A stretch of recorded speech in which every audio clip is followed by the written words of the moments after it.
Good morning all leader. ఈ యొక్క నాకు గొప్ప అవకాశం ఇచ్చిన మన ఎంఎస్ఆర్ గురువు గారికి నేను హృదయపూర్వక ధన్యవాదాలు తెలియజేస్తున్నాను. నా పేరు మొహమ్మద్ నసీరుద్దీన్ అండి. నేను మందమరి మండల్ కోఆప్షన్గా చేశాను. నేను 2001 నుంచి టీఆర్ఎస్ పార్టీలో ఉన్నాను. ఇప్పుడు నేను ప్రోటోకాల్ పోస్ట్ కూడా చేశాను.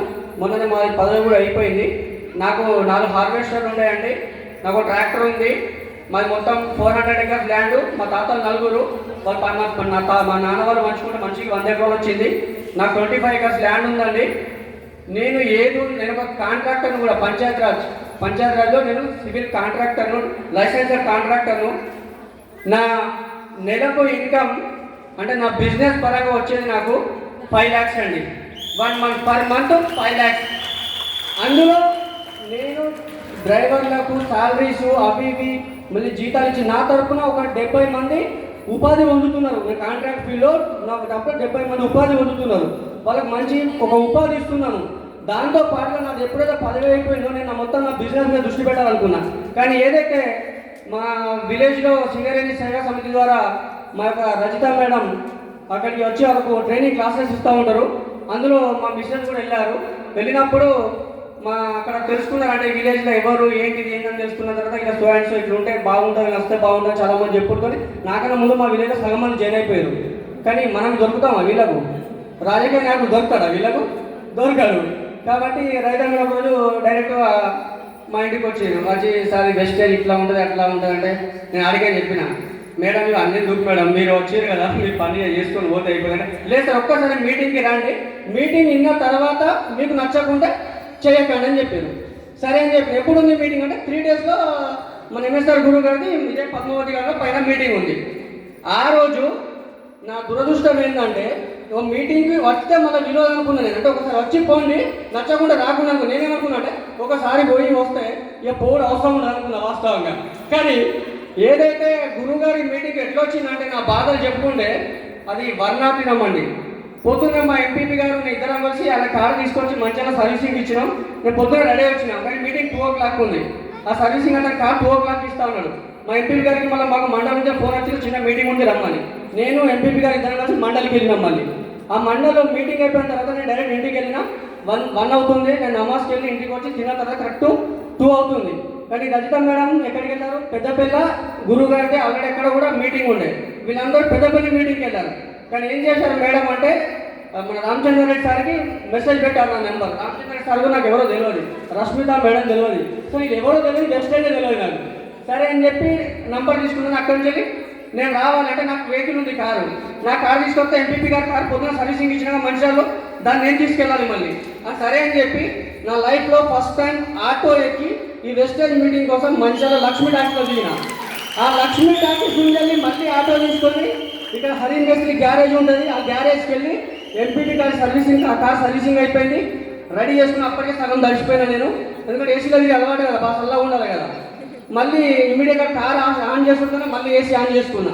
అక్కడ సీదా గార్డెన్కి వచ్చినాక రామచంద్ర సార్ నాకు ఫస్ట్ వచ్చి కాల్ చేస్తున్నారు, రిసీవ్ చేసుకున్నారు, తీసుకెళ్ళినాక ఇక కొంచెం కోఆప్షన్ చేసాను. జర పదవి చేసిన ఎట్లుంటుంది, ఒక ముంగటి సీట్లో కూర్చోబెట్టి సరే కూర్చున్నా మంచిగా ఏసీ నడుపుతుంది, మంచిగా చల్లగా ఉన్నది, అంత మంచిగా అనిపించింది.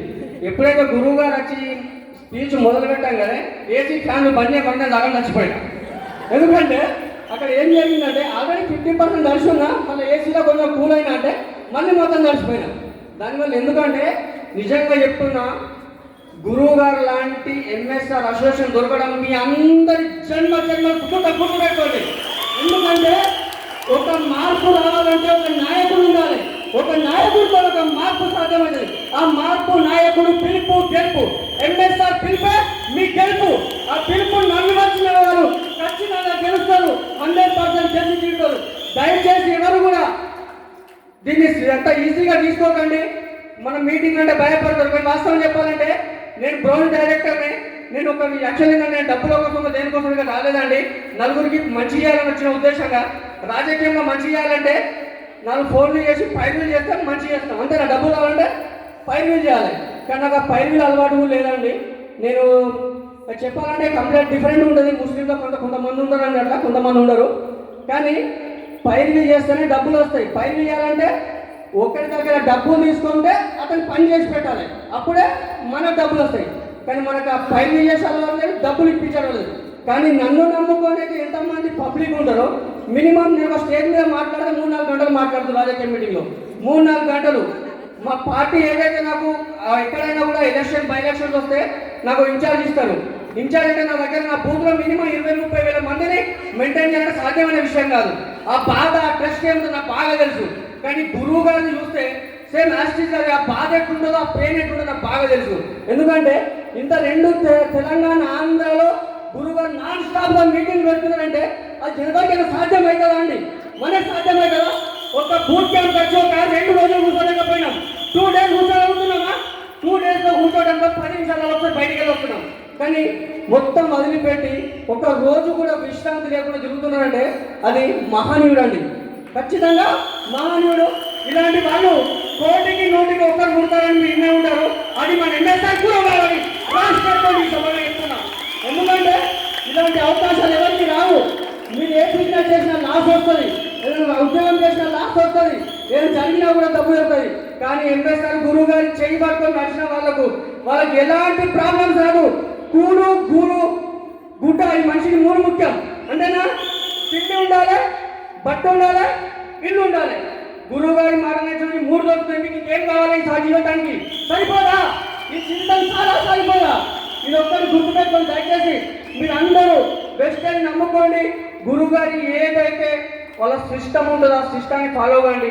నేను కూడా చెప్తున్నా కదా, మా నాన్న సింగరేజ్ జాబు, మా తమ్ముడికి నేను జాబ్ ఎందుకంటే ఒకటి దగ్గర పని చేసుకుని నాకు ఇష్టం ఉండదు.